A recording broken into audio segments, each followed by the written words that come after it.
Amigos y seguidores, bienvenidos de vuelta a este apartado rincón del espacio-tiempo cibernético. Después de una pausa que tuve que tomar por motivos personales y también para replantear mi misión divulgativa en vista de algunos descubrimientos importantes que han aflorado en mi investigación sobre el poder y sus ecosistemas. Desde el pasado 9 de agosto, he venido comentando en Twitter lo que ocurre en Afganistán. Estos comentarios los he agrupado en hilos que podrán encontrar en mi TL y todos esos hilos que estaban dispersos. A su vez los agrupé y ahora los podrán encontrar en mi blog, en un solo gran hilo, que se titula Afganistán, encrucijada del nuevo orden, donde podrán consultar en su conjunto mi análisis sobre lo que está pasando en ese rincón del mundo. Abajo en el texto puse el enlace. Por fin, los talibanes. ¿Son buenos o son malos? ¿Son marionetas de los Estados Unidos o al fin se decidieron por la independencia o por alinearse del lado opuesto? Y estos talibanes, son los mismos de los años 80, cuando creados y armados por el mundo libre, eran los mujahideen que luchaban contra la Unión Soviética, o son los de los años 90, protagonistas de una guerra civil que los llevó al poder, supuestamente en contra de los designios de la civilización moderna, o son los de principios de siglo, que aliados con otra creación de los Estados Unidos, que es Al Qaeda, eran cómplices y sostenedores del terrorismo internacional, otra creación occidental. ¿O estos talibanes no será que son los mismos que llevan 40 años negociando con los Estados Unidos, desde Ronald Reagan hasta Donald Trump, para poder hacer y deshacer según circunstancias cambiantes, siempre determinadas por alguna directriz externa? Bien, los que me han seguido en esto de Afganistán se habrán dado cuenta de que hago particular hincapié en la cuestión de los cultivos del opio, como el indicador proxy o indicador indirecto más sólido que vamos a tener para entender si los talibanes han emprendido un verdadero cambio político o geopolítico. Me explico. Se ha comentado mucho si esto que ha pasado en Afganistán representa una verdadera derrota para los Estados Unidos, hasta el punto de que se habla de un nuevo Vietnam.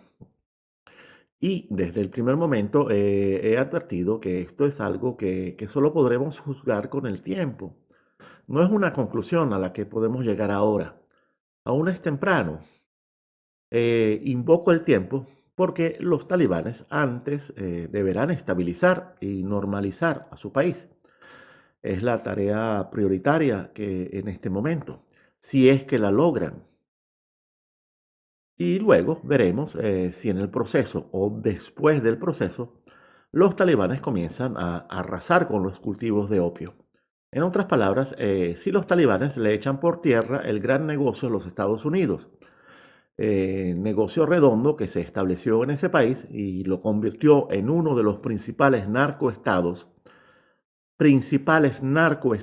del mundo, justamente durante los años de la intervención de los Estados Unidos y de su sirvienta, la OTAN, durante los cuales la producción de opio se triplicó hasta el punto de que hoy en día Afganistán detenta el 90% de la producción mundial.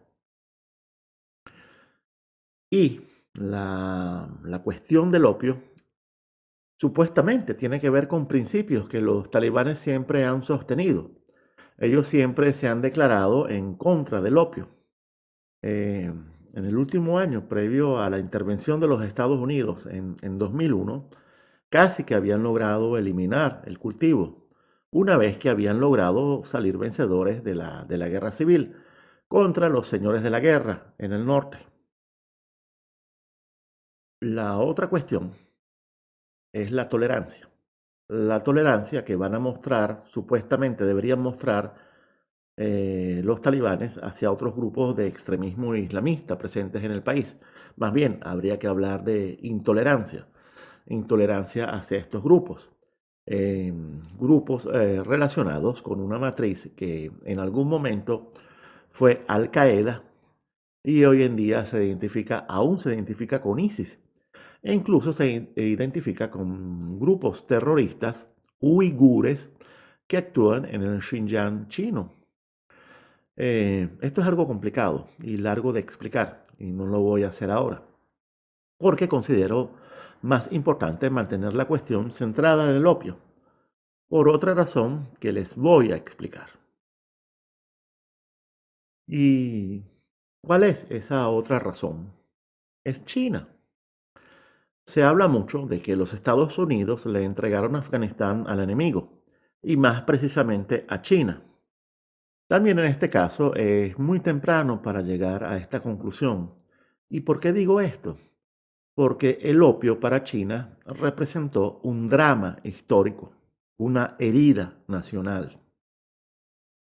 Señores, ocurrió algo muy grave en la historia de China, que fueron las guerras del opio en el siglo XIX, que marcaron su destino, porque a raíz de las guerras del opio, China dejó de ser un imperio y se tuvo que someter al imperio inglés, que la obligó a permitir y legalizar el comercio y consumo de opio en su propio territorio, a pesar del daño que esto iba a provocar y efectivamente provocó en su población.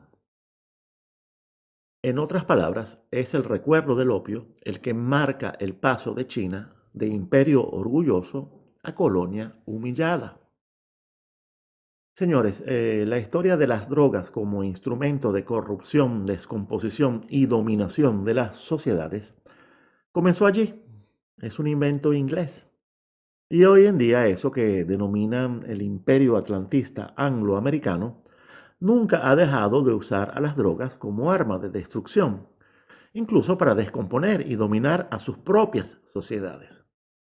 Esto es algo que ya expliqué en mi video anterior, titulado Rusia en el laberinto, un video muy enredado, cuyo enlace está abajo en el texto. Además, es a raíz de la guerra del opio, de la humillación inglesa contra China, que nace Hong Kong. Y desde luego eso provocará a su vez la implantación de otro sistema de dominación, que son las mafias, que comienzan siempre como un crimen organizado y terminan erigiéndose en sistemas de poder oculto, siempre obedientes al imperio dominante que las crea, las enriquece y las convierte en intocables. Bueno, con todo esto, ¿qué quiero decir? Que si bien es cierto que China pudiese aprovechar para incorporar a Afganistán a sus planes, por ejemplo, a la ruta de la seda, pueden tener la seguridad de que esto no va a pasar si los talibanes no demuestran con hechos una clara voluntad de erradicar el opio de su territorio. Porque es allí donde precisamente China podría ayudar. Porque acabar con el narcotráfico va a afectar fuertemente a la débil economía china. También porque China, a su vez, está enfrentando la insurgencia de grupos mafiosos internos que a partir de su apertura a la economía de mercado comenzaron a pulular en los 80. Y es así como se ha pasado de una situación donde a mediados de los 80 había más o menos 100.000 miembros de diversos clanes mafiosos a una situación como la actual donde hay cerca de 2 millones y donde el fenómeno además ha penetrado la política y al parecer al mismo Partido Comunista. Situación que Xi Jinping ha tratado de remediar con diversas campañas de purga desde que llegó al poder. Recuerden que para Xi Jinping el frente más importante es el frente interno. Es allí donde realmente ocurre la guerra crucial para el futuro de China. Y Xi está acelerando esta guerra, con medidas cada vez más fuertes de regulación de la economía privada e incluso del mercado de capitales, todas medidas que deben impedir el fatalismo de la dualidad. ¿Y cuál es ese fatalismo, esa fatalidad? Es la dualidad de poderes que podría crearse conforme los actores económicos privados acumulan y concentran riqueza, incluso en asociación con poderes extranjeros contrarios al interés nacional. Esto ya lo expliqué en un video titulado Breve reflexión sobre China, Hong Kong y el fatalismo de la dualidad, cuyo enlace está abajo en el texto. Y con respecto a los frentes internos que Xi Jinping está enfrentando desde hace tiempo y las posibles tácticas que está aplicando para prepararse a un muy posible conflicto interno e internacional de cuarto giro, hablé de esto en el video titulado War Room, episodio 12, China contra el mundo, los verdaderos frentes de la guerra global, cuyo enlace también está abajo en el texto. Por cierto, en mi canal de YouTube van a encontrar una nueva playlist con todos los videos donde he tocado el tema de China. Esta playlist se titula China, Xi Jinping y el cuarto giro histórico. Si ven los videos de esa playlist en orden, podrán hacerse una mejor idea de lo que estoy tratando en este video y de lo que trataré en próximos videos y también en los War Room. Bien. La otra razón por la cual la eventual entrada de China en Afganistán va a ser muy cautelosa es la cuestión de la estabilidad. Ellos no van a caer en la trampa afgana, como ya cayeron ingleses, rusos y estadounidenses, y también la OTAN. Y aquí es donde aflora la posible cuestión del ejército fantasma. Sí, lo llamo ejército fantasma porque ese ejército afgano, democrático, que los Estados Unidos y la OTAN estuvieron creando, preparando y equipando durante 20 años, ese ejército en cuestión de días, por no decir horas, se esfumó, se evaporó. Yo estuve buscando en los videos y en las fotos a ver si aparecía. Algo se vio, algo se vislumbró, pero no era lo que estaba buscando. Desde luego, se sabe que tomarle fotos o videos a un fantasma siempre ha sido una tarea muy difícil. Esto hay que comprenderlo. Pero cuidado, ese ejército existe. Yo no creo en esas cifras supuestamente oficiales que hablan de 200.000, 300.000 efectivos. Pero ese ejército existe, no se desvaneció. Y ese ejército fue entrenado no tanto por Estados Unidos o la OTAN, sino por mercenarios, por contractors, como los llaman hoy en día. Y los contractors siempre reclutan por su lado. No se crean esa historieta de que a estas empresas privadas de ejércitos mercenarios, a estas empresas se les contrata solo para hacer la guerra. Vamos, dejemos de ser ingenuos. A estas empresas también se les contrata para crear fuerzas especiales locales, para aumentar su propio personal, su dotación de recursos humanos. Y todo esto siempre al margen de los ejércitos y las policías oficiales. Por lo tanto, mucho cuidado con este ejército que supuestamente se desvaneció. Se habrán desvanecido 180.000, pero pudieran quedar 20.000, listos para actuar.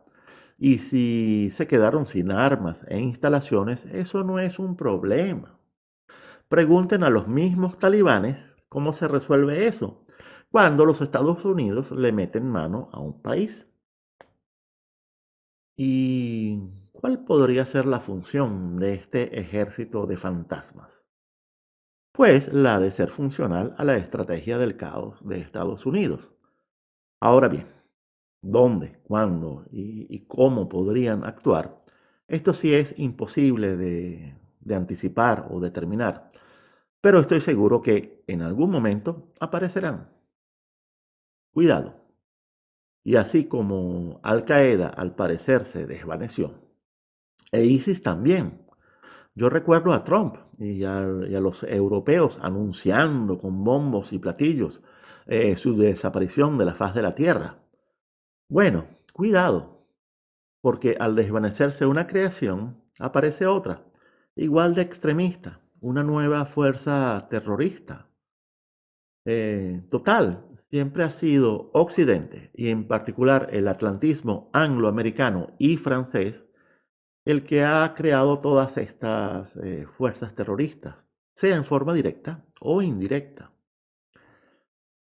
Y es aquí donde no debemos perder de vista a Pakistán, la cuna de los talibanes, porque habría que ver si Pakistán va a permitir una eventual situación de caos justo al lado, en su cojín estratégico, donde hay grupos internos que viven conectados con la realidad pakistaní desde siempre. Mucho cuidado. Pero esto, desde luego, dependerá de que Pakistán supere de una vez por todas su simpática ambigüedad globalista. Yo en Twitter puse que Pakistán deberá elegir a ver si está con Dios o con el diablo. Esa graciosa ambigüedad pakistaní, donde algunas veces está con Estados Unidos o con Arabia Saudita, que es lo mismo, y otra vez anda de bracitos con China, esto no va a poder durar para siempre, y menos aún ante un cuarto giro histórico donde se van a desatar conflictos a toda escala. Aunque cierta alineación reciente de la India con los Estados Unidos para sumar un frente justamente contra la belicosidad china podría ser clave para entender hacia dónde podría escoger Pakistán.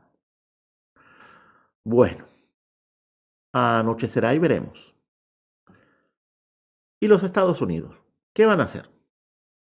Pues van a seguir con su estrategia del caos a nivel nacional y global. Pase lo que pase con los talibanes, no importa si resultan ser buenos, malos, los talibanes no van a poder controlar o determinar eso, aunque se porten bien. Y cuando me refiero a estrategia del caos, me refiero a algo global, no solo Asia Central, el Medio Oriente, África, China, Rusia, etcétera. ¿Por qué? Porque tarde o temprano los Estados Unidos necesitarán arrastrar a Europa, meterla en el caos, creando una emergencia, algún tipo de emergencia. Podría ser una emergencia migratoria o una emergencia terrorista. Algo se van a inventar. Mejor si es una emergencia que pueda conectarse a Rusia y a China. De todos modos, amigos, grábense esto. Los Estados Unidos necesitan un nuevo 11 de septiembre o algo parecido para volver a agrupar al mundo libre en la lucha en contra del terror y los enemigos de la democracia, los enemigos del nuevo mundo feliz que van a salvar y unir al planeta. Y alguien o más de uno servirá en bandeja de plata la excusa, volviendo a izar una falsa bandera, que es la verdadera bandera de la geopolítica globalista. Y cuidado si ese ejército fantasma o un grupo selecto de ese ejército entrenado en Afganistán no es el que están transportando en los aviones que salen de Kabul, aprovechando el caos. Por eso les digo que habrá que seguir pendientes de lo que pase en Afganistán, porque Afganistán es una encrucijada que podría resultar decisiva. Pero el seguimiento hay que hacerlo sin caer en la impaciencia de adelantarnos a los hechos. Amigos, no le hagan tanto caso a frases, declaraciones, cumbres, acuerdos, a reuniones de emergencia, tratados. Eh, las bocas y las letras no siempre son importantes. Y lo que yo les recomiendo es que en la medida de lo posible solo hagan caso de los hechos, siempre y cuando los medios permitan su difusión. Bueno, es todo por hoy. Espero volver con otro video próximamente. Sigo ocupado, muy atareado en asuntos personales, pero les prometo un mayor empeño de mi parte para seguir presente.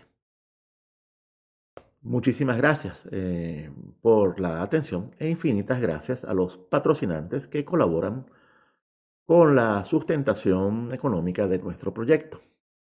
Y a los que quisieran ayudarnos de ahora en adelante, basta conseguir las indicaciones muy fáciles que encontrarán en el texto adjunto a este video. Mientras tanto, activen su pensamiento, cuídense a sí mismos y a los suyos y hasta pronto.